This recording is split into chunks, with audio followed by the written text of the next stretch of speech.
we can see these women giving up something so precious and so valuable to Jesus.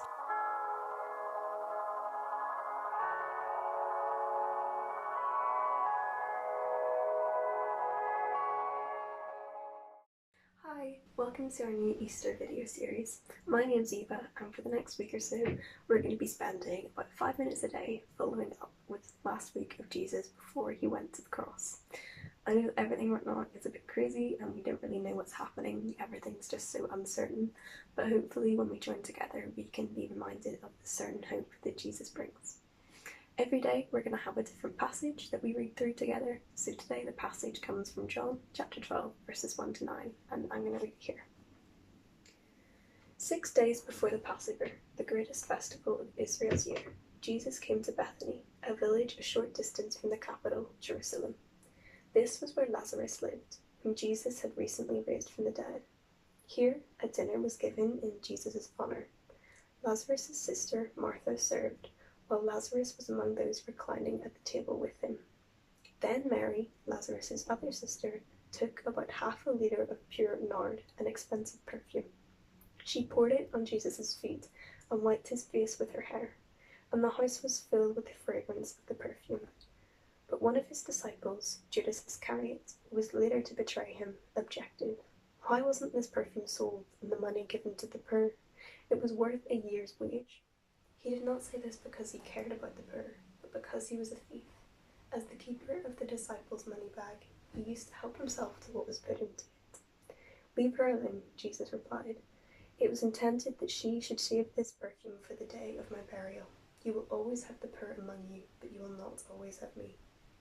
Meanwhile, a large crowd of Jews, the people who lived in Israel, found out that Jesus was there and came, not only because of him, but also to see Lazarus, who he had raised from the dead. When I was reading this passage, it reminded me of somewhere else in the Bible where they're having a dinner party and then a woman comes in and cries at Jesus' feet and uses perfume to anoint him. In both these instances, we can see these women giving up something so precious and so valuable to Jesus, and although, like Judas said, it could have been used in other ways, Jesus is really showing that he appreciates them giving up something that means so much to them to show that they really care about him. I know that nowadays we can't really use perfume to do that, but I was trying to think of some other ways that we could really show Jesus that we care. Maybe giving up our time or money or relationships with friends or people at school, things that we could give over to God. Because God has really given us so much, and surely there's something that we can use to give to him, whether it's something really big, something really small, just something to show that we really care about him. So yeah, I would really challenge you this week to think about something that you think you could use to glorify him. When you're reading this passage, there is a Bible study method you can use called the Swedish Bible Study Method.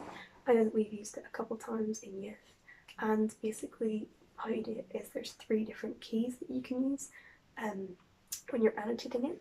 So the first one is a light bulb, and you can put this anywhere that you see something that really stands out to you. There's also a question mark, and you can put that wherever you think something that's maybe a bit confusing, you have some questions about, you want to talk to someone about. And then there's also an arrow, which you can put at something you think really personally applies to your life right now.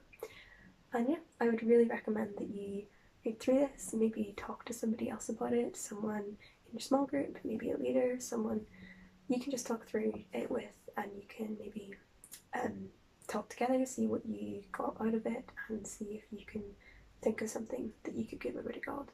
But until then, I hope you have a lovely week, and thank you for tuning in.